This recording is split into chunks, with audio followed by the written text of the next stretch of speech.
This is the remarkable story of a filmmaker's fascinating life in an untamed corner of Africa. A wild world, seen through his lens. Capturing the dramatic and sometimes tragic events that affected the magnificent wildlife of Kruger National Park. He is Jürgen Józefowicz. My life in Kruger gave me the opportunity of realizing my dream of living with lions.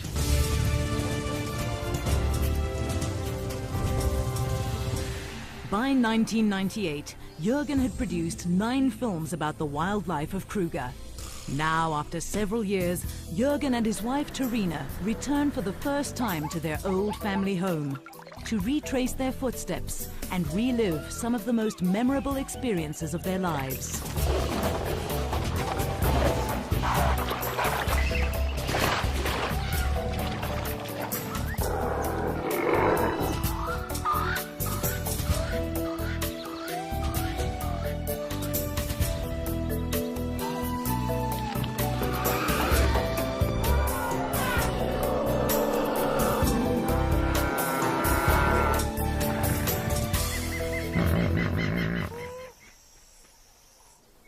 For Jürgen, today is a very special day. He steps out from behind the camera and meets his favorite animal face to face at the lion breeding project of Chukudu, a private game reserve near the Kruger National Park.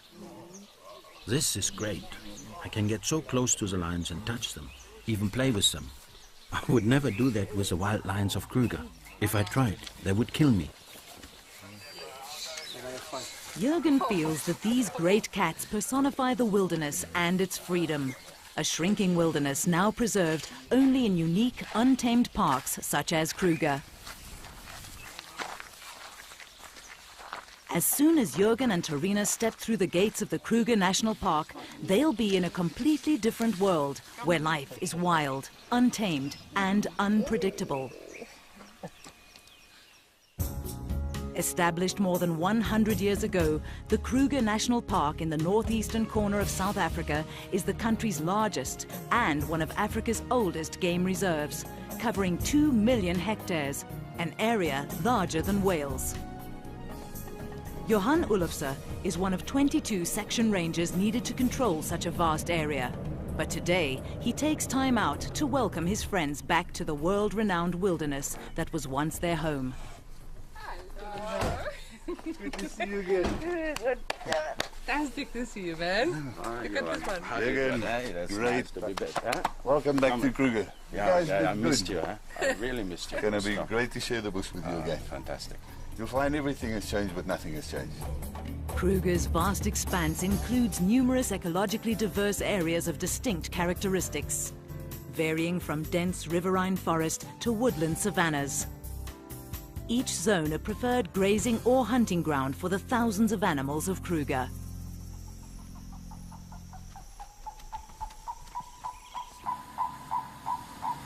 During their 12 years in the park, Jürgen and Terina lived, filmed and photographed in most of these areas. The outcome, a unique collection of sequences depicting some of the most dramatic events in the lives of the animals of Kruger.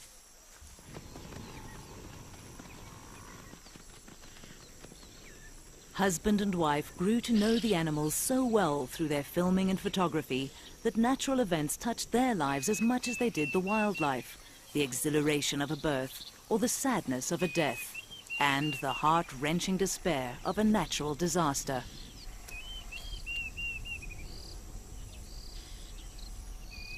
To film wild animals, you have to think like them. You have to know how they will react. But at the same time, you have to survive in their environment. When you're on your own, you have to become part of nature. Living in the bush is like entering another dimension. It doesn't matter who you are out there. Here, you are the weakest species. Easy meat. Big lion.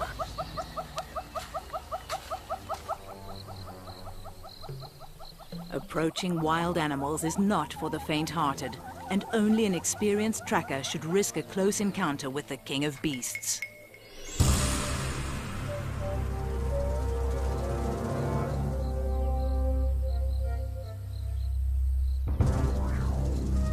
A Alone, armed only with his 16mm film camera, Jürgen spent years following the animals, a silent observer, never an intruder, recording nature as he saw it.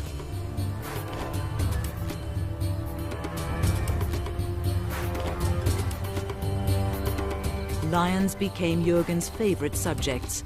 They epitomized a power and freedom in the wild which man has lost. Kruger is lion country. For 8 years I followed one pride that hunted this area. These could be some of the cubs that I watched grow, but I don't think they remember me. Jürgen thinks back to 1989, when he first met a very special male which he named Hanglip. At that time, Hanglip and his brother had just taken over the pride. For the next 8 years, Jürgen watched as Hanglip maintained his authority. This is an incredible achievement for a lion. Research shows that most lions rule a pride for no more than 4 years before being ousted by a younger, more powerful male. When Jürgen first met Hanglip and his pride, the family group was small, with only 2 males, 4 adult females, and a few cubs. Under his reign, the pride grew steadily throughout the dry cycle that gripped Kruger Park. Hanglip was a fantastic male, confident of his power, and he accepted me. He allowed me to follow the pride when they went hunting, and I was fascinated by their strategies.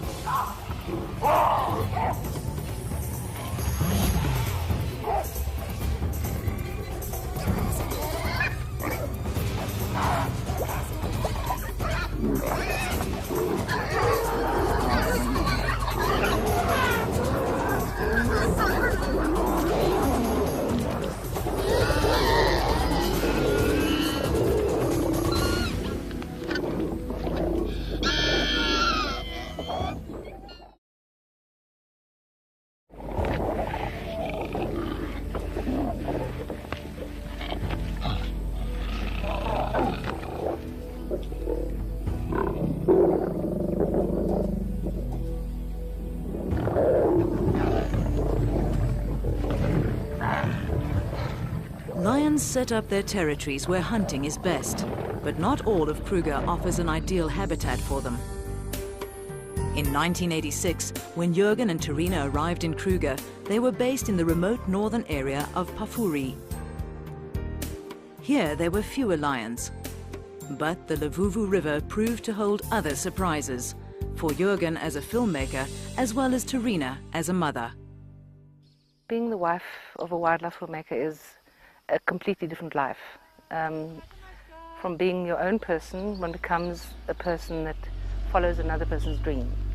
And it depends on whether you enjoy that or not. I really enjoyed being part of a dream. I enjoy being in the bush.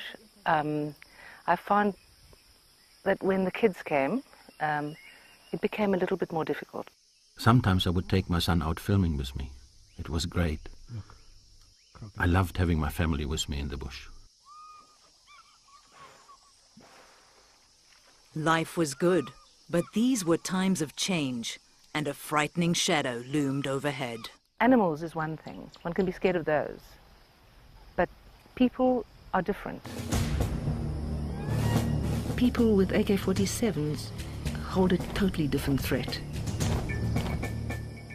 In the late 1980s, this remote area of South Africa, bordering Zimbabwe and Mozambique, provided an ideal, unprotected entry for freedom fighters. They came at night, on foot.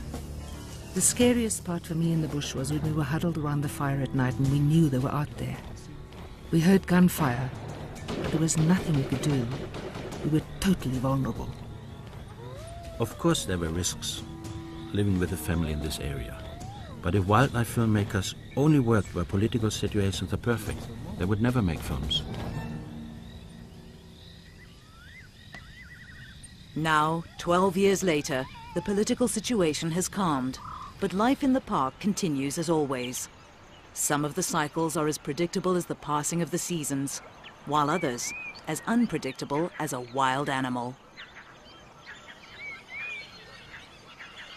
Today, Jürgen instinctively applies all the lessons he learned while living in this untamed environment. He's confident that some things never change. To find the action, he looks for tracks in the sand by the river.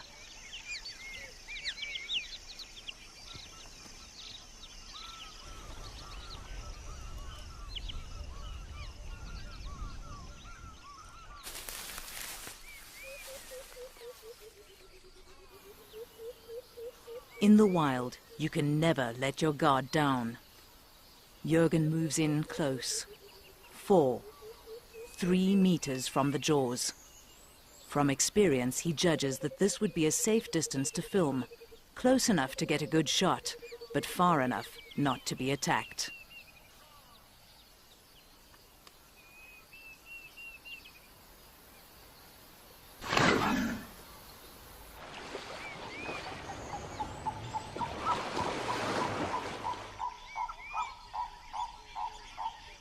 The river is full now, but back in '88 it was a different story.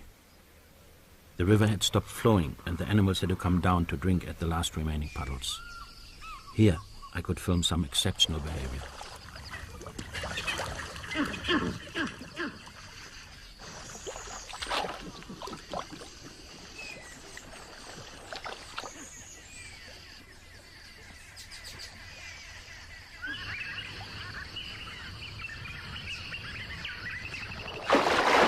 There was danger everywhere. The animals had to come to the water. They had to take the risk. One in particular seemed to epitomize the struggle for life.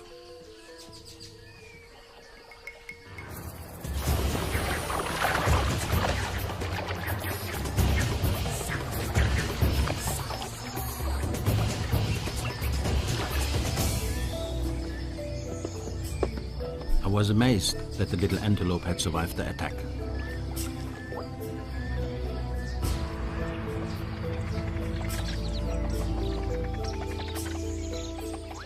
The next day I was surprised to see it back again. It was desperate for water.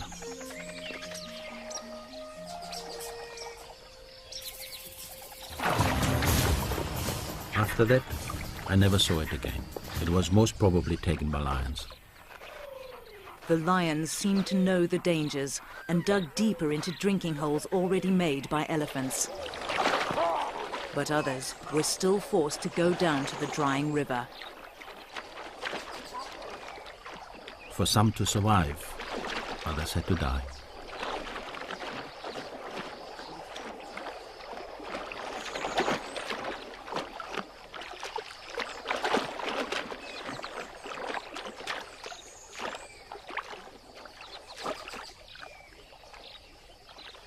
There were so many crocodiles crowded in the small pool.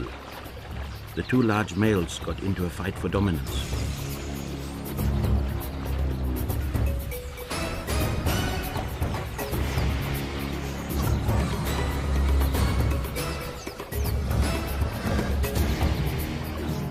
It was like watching the clash of the titans, a battle to the death.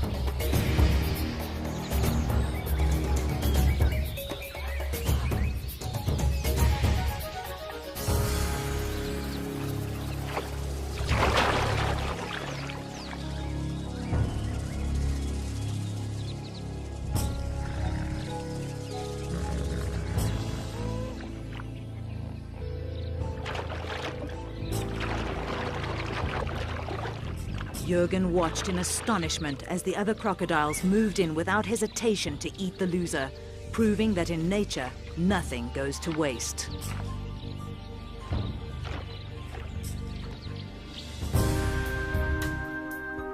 After 2 years in Pafuri, Jürgen had captured the unique beauty and stark reality of this region. The resulting film helped to save the area from being exploited for coal mining. With his first film in the can, it was time to move on, further south, to a different part of Kruger. In 1988, Jürgen and his family moved to Skukuza, where the children started school. His favorite spot in this area was Chokwane, an area of open plains and woodland savanna, lion country.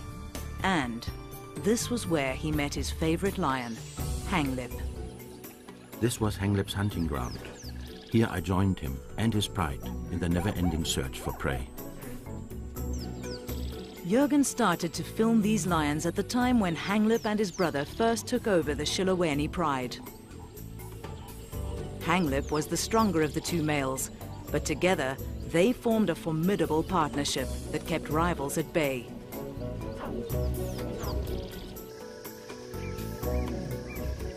In the time I spent with him, Hanglip fathered many cubs.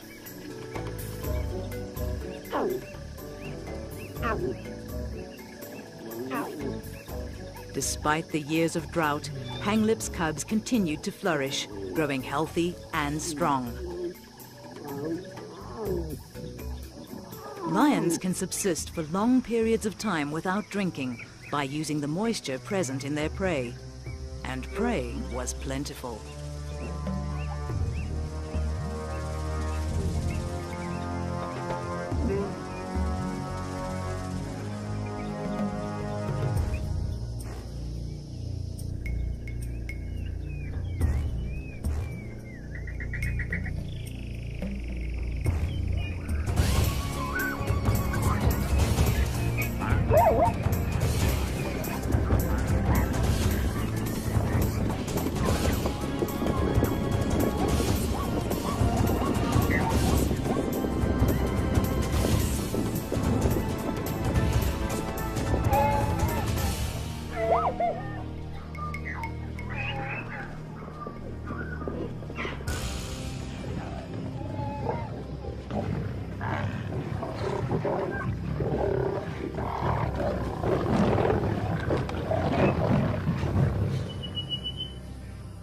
This is where I had my camp.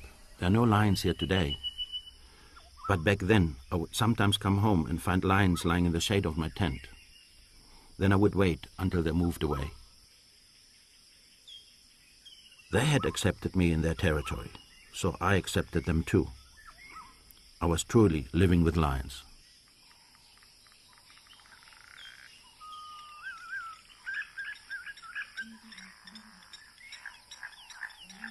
I had Hanglip and his family's whole history in my camera. The more time I spent with them, the more they accepted me. I was just like one of the pride.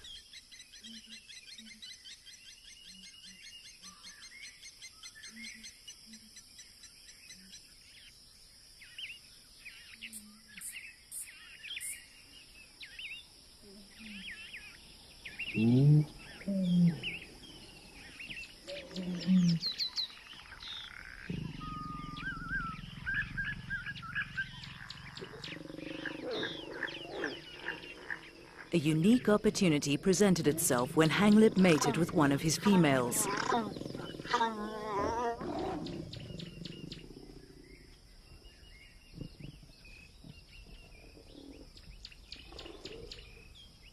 Over the next 106 days, Jürgen followed her pregnancy.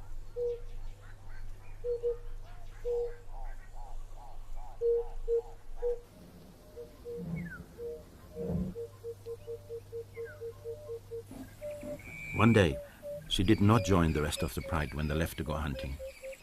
I knew her time was near. Later that day, she moved into a dense patch of reeds. It was exciting for Jürgen, but at the same time frustrating. He could not see the birth. All he could do was record the sounds. Jürgen desperately wanted to see the cubs, but he knew that if he got too close, the mother would kill him. Jürgen waited at the den for 4 long days.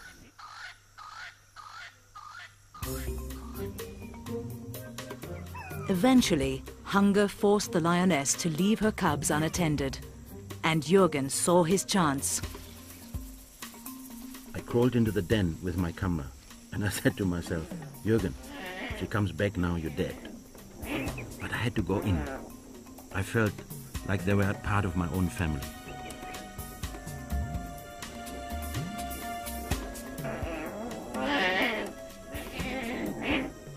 The cubs were very small, only weighing about 2 kilograms each, but their eyes were already open, and they knew that Jürgen was not their mother.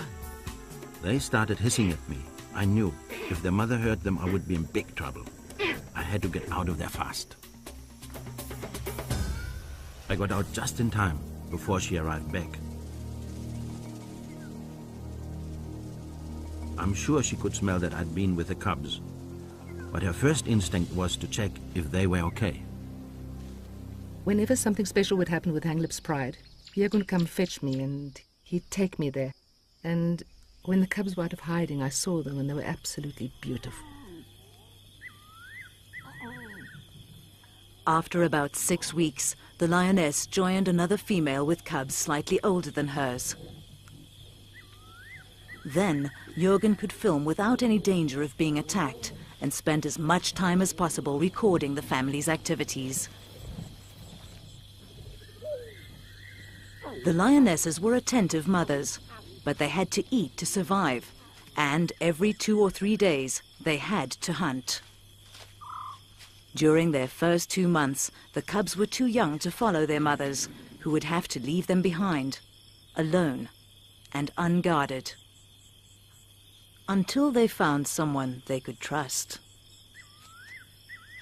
They would get ready at night to go hunting, but sometimes the mothers would bring the cubs over and leave them with me. Jürgen had unwittingly become a nanny. It was a great privilege, but it had its drawbacks. I was a Helen. I wanted to film the excitement of the hunt, but I felt responsible for the cubs, and so I stayed with them.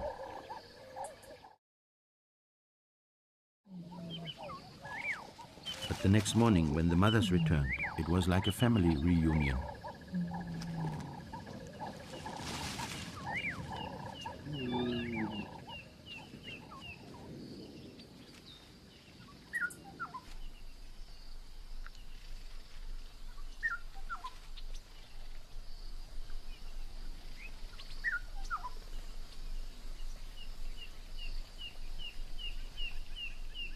Whenever Jürgen was not with Hanglip's Pride, he kept an eye out for other filming opportunities. He sometimes followed other lions and the animals that shared their territory.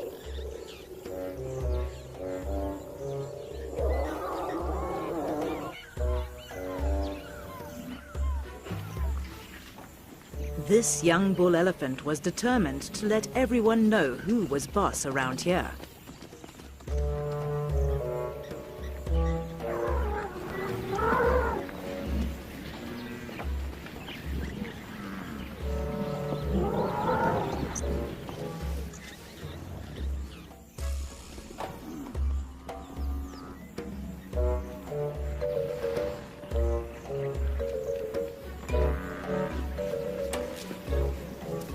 He seemed irritated with everyone, even Jürgen.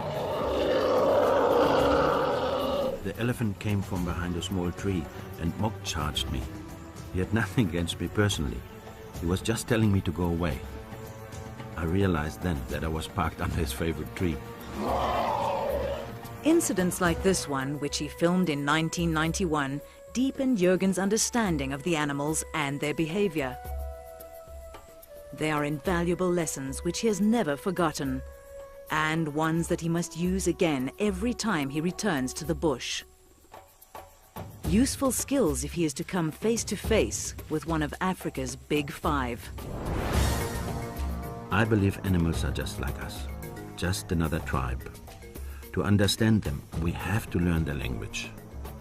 Over the years alone with them in the bush, they have taught me when I should back off and when I can stay.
I'm sorry I disturbed his midday sleep, but I love this, just like the old days.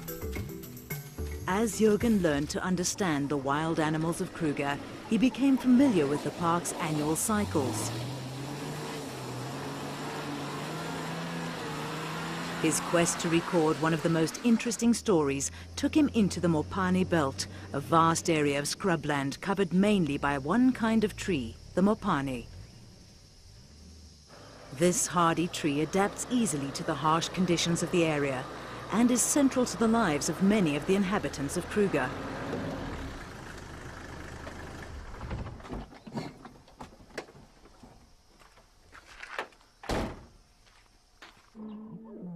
Lions use these trees for shade, but they're not what draws Jürgen back to this area.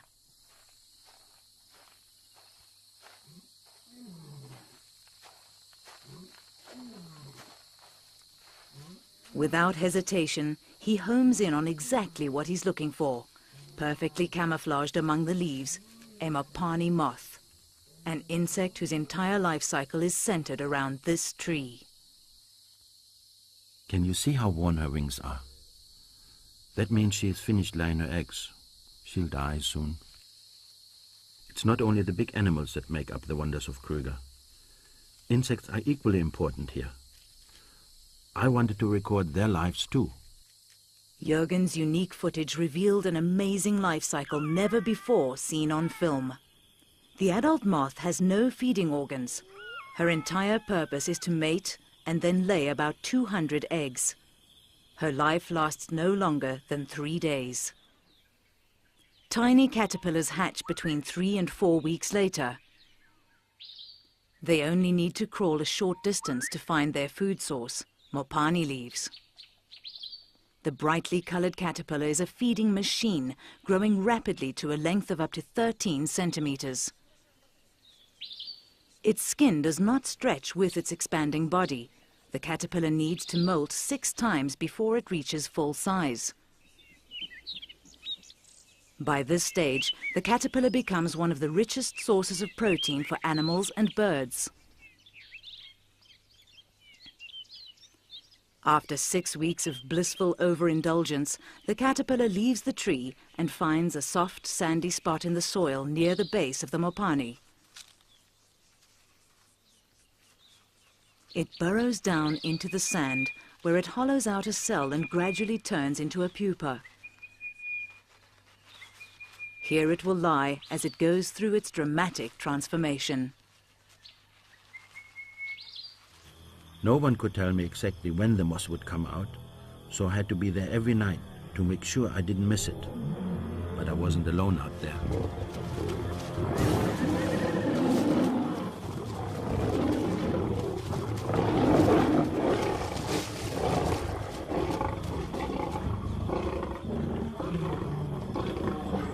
A kill among the Mopani trees brought on rivalry among the king of beasts. But Jürgen maintained his vigil.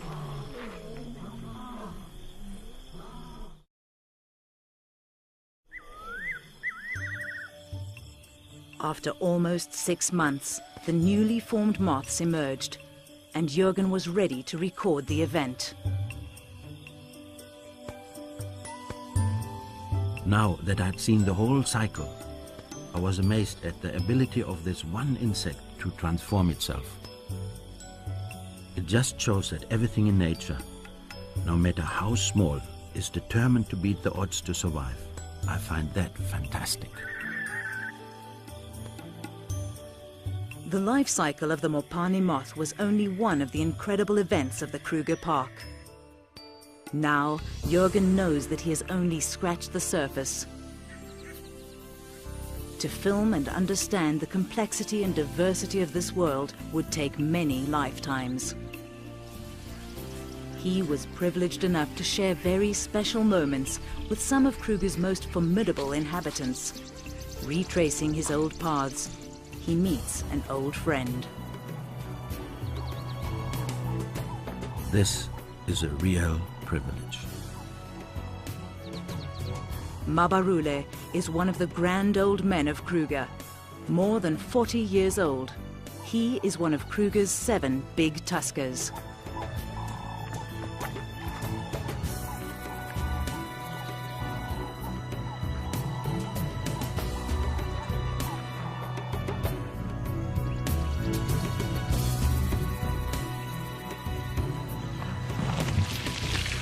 Mabarule is here to cool off.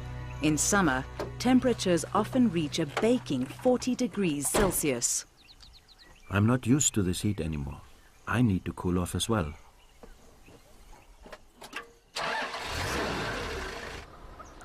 Like all the animals in the bush, Jürgen had to adapt to the extreme heat and had to find some inventive means to cool down. Just like the old days, he returns to one of his favorite swimming pools.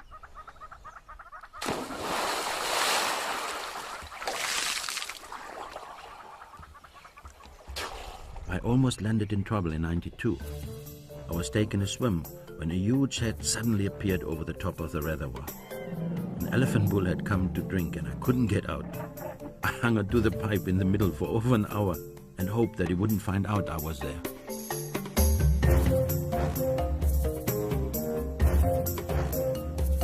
During the driest months, the man-made dams of Kruger become the lifeline for many of the animals. Shiloweni is one of the biggest. Fed by the summer rains, it usually retains enough water to last through the dry months. But Jürgen recalls that it was not always so. This is one of my favorite spots, but in the drought, it was just a little puddle. 1992 saw the worst drought in Kruger in living memory. The first animals to suffer were the resident hippos. Jürgen watched as the water shrank around them. The last of the muddy water drew many animals to the dam. The only ones not to feel the effects of the drought were the lions. In fact, they thrived. Hanglip's pride had grown into a formidable hunting unit, 28 strong.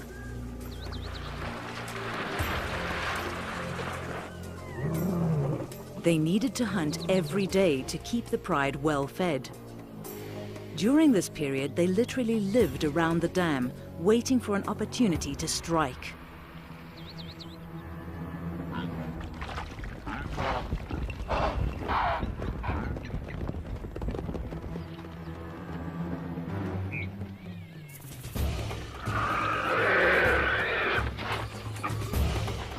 It was a constant game of survival. The prey animals knew that the lions were lying in wait, and they tried their best to counter every ambush.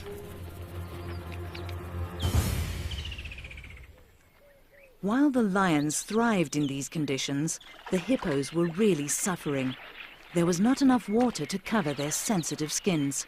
Having finished all the grazing closest to the water, they were starving, and some even resorted to eating elephant dung. I watched as one hippo calf moved away from the herd in search of food.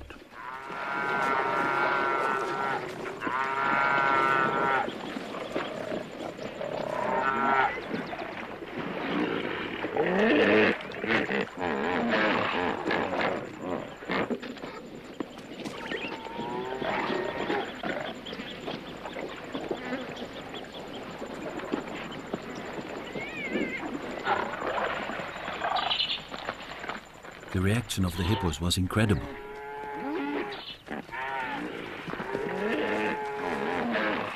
The lions seemed as surprised as I was.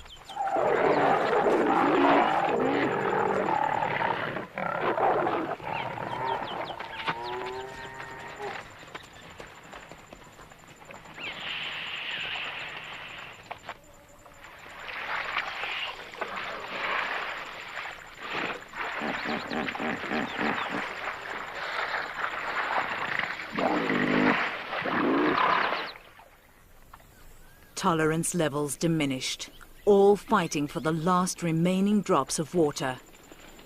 The dry years and the inferior grazing had weakened these old warriors. And the lions were there, ready to attack at every opportunity.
This epic battle between predator and prey lasted for more than 2 hours.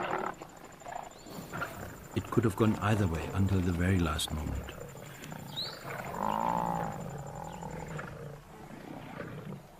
I felt sorry for the buffalo. He fought bravely, but he'd had a good life. I couldn't help it. My heart was with Hanglip and his pride.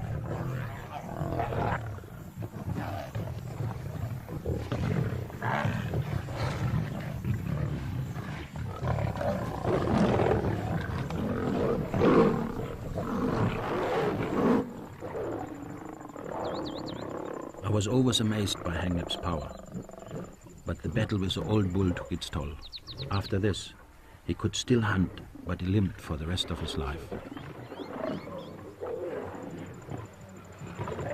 Throughout the drought years in the early 1990s, Hanglip and his pride grew in strength.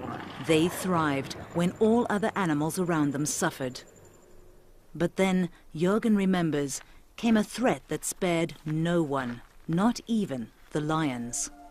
This threat was microscopic, a spore-forming bacterium that can live for centuries in soil and bones.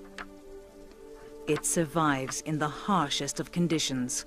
A killer bacterium, anthrax.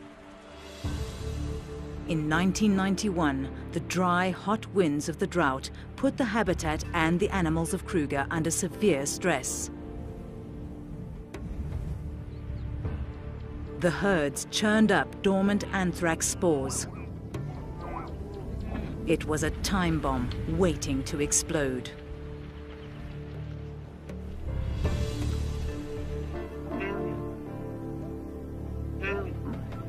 The anthrax infected the weakened animals, entering their bodies through wounds and scratches in their mouths caused by feeding on the tough, dried-out vegetation.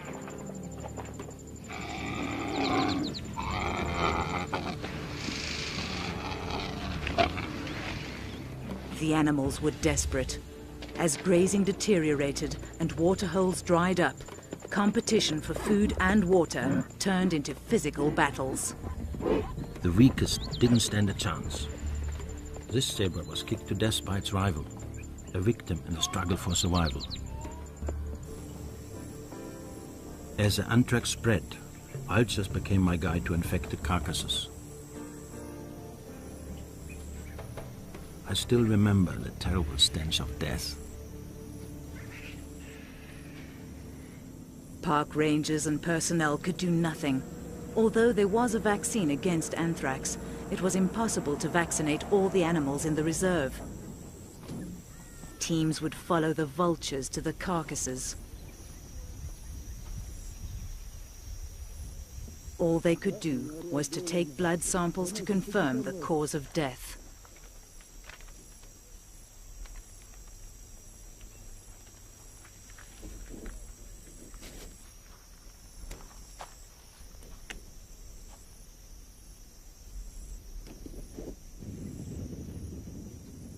The disease was spreading quickly.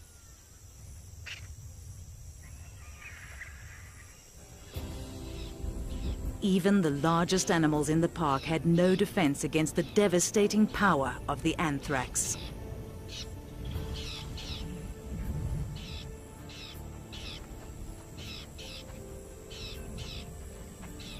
With vaccination out of the question, the park officials burnt all the carcasses they could find to curb the spread of the disease.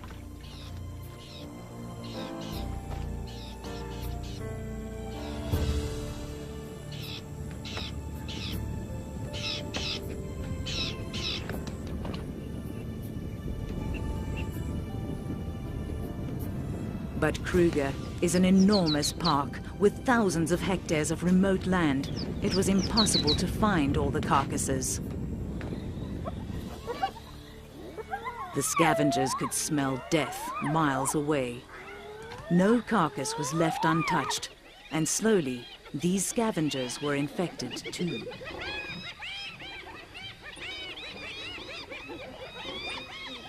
The anthrax bacterium does not die with the animal. The meat remains infected, sure to infect all those who eat it.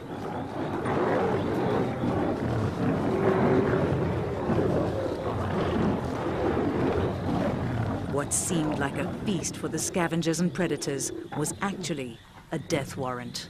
The anthrax outbreak was a terrible time for me. I saw my friends eating infected carcasses. I knew they might die, but there was nothing I could do to save them.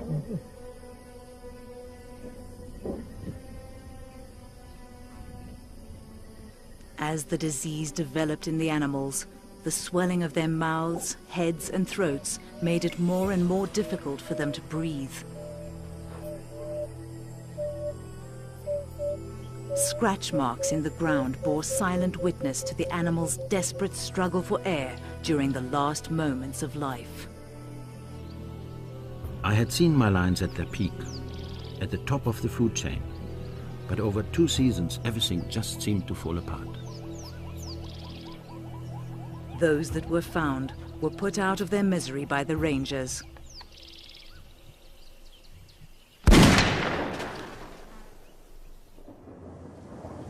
But then, just as I thought all was lost, the rains came, and the drought was broken at last.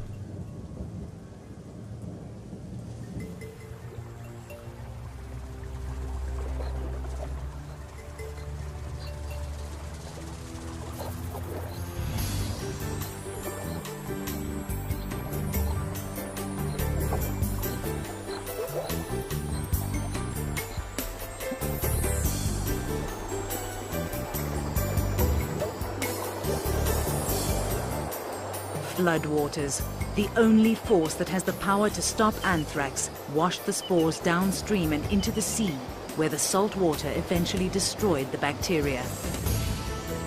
Incredibly, not all life was lost. The young and healthy survived. Much was learned during that anthrax outbreak, and today researchers see anthrax as nature's own culling mechanism. During times of drought, when the animals and their habitat are under severe stress, anthrax cleanses the land of the sick and the weak. The most important thing for me was that my old friend Henglip had survived, and he was still in charge.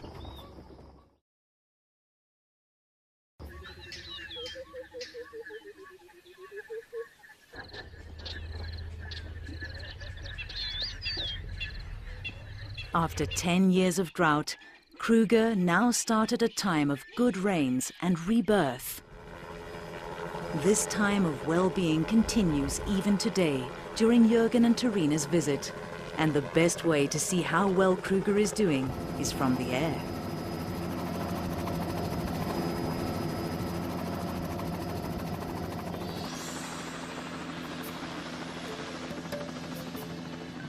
Nature is fantastic.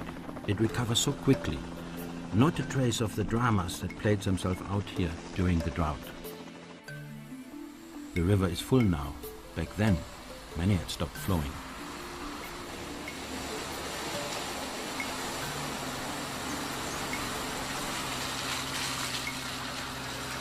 Good rains mean that there's plenty of grazing, and the impala population flourishes. People don't take much notice of impalas because there are so many of them. But they are amazing animals, perfectly adapted to their world. During his 12 years in Kruger, Jürgen was determined to film an impala birth. After many failed attempts, he finally succeeded in following a heavily pregnant female as she distanced herself from the herd.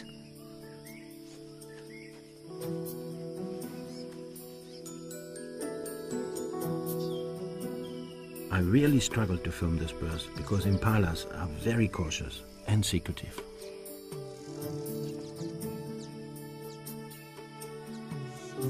While I filmed, it reminded me of the birth of my children. Life is the same for all of us. Impala ewes give birth just after the first rains, but if the rains are late, some people believe that they're able to delay birth for up to a month.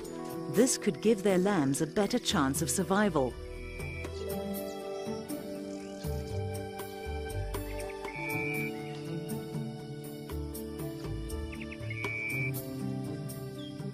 Of all the unique footage that you can shot, I think, to me, the most special one is the one with the impala birth in that field of flowers. I mean, it's wonderful.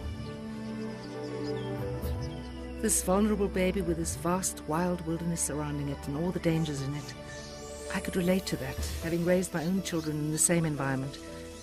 There are dangers everywhere.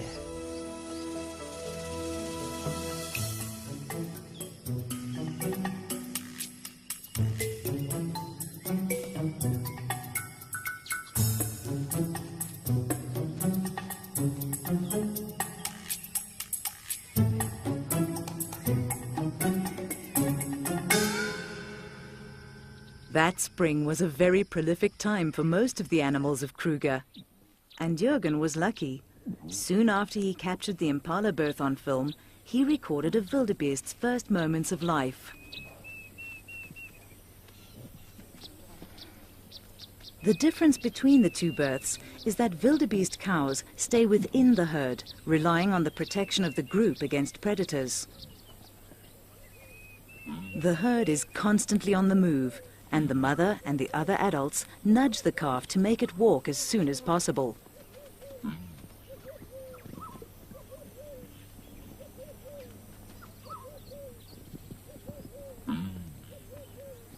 After only 5 minutes, it is ready to move with the herd.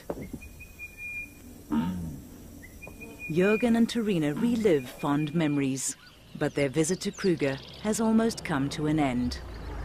Once again, they meet up with Johan. Hi Jürgen, how are you doing today? All right, nice. Hi Terina. Have you seen the lion? Yes, I did. Nice flight of 12. Through the river, 2 k's up the track. Oh, thanks a lot, then. Go and enjoy them. Hi Terina. Enjoy.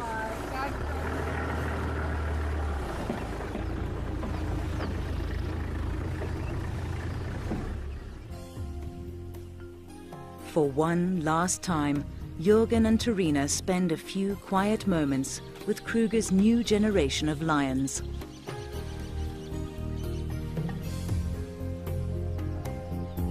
These seem as healthy as the pride they once knew. The pride led by Hanglip, a fighter, a survivor. We grew old together here, like 2 old lions. My old friend has gone now. I will never forget him. He survived through drought, injury, and anthrax. I don't know how he died, but I do know that he lived like a true king. I hope his last battle was a good one.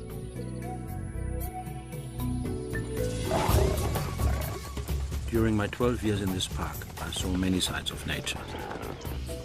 I saw royal battles, and I saw death in all its forms. But I also saw how wonderful life can be.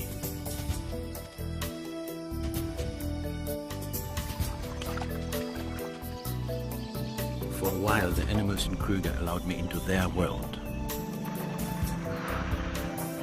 I was a part of it all.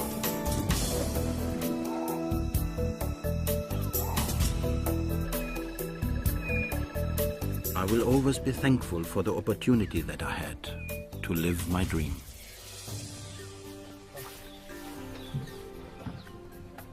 I have to leave now, but a part of me will always be here, living with lions.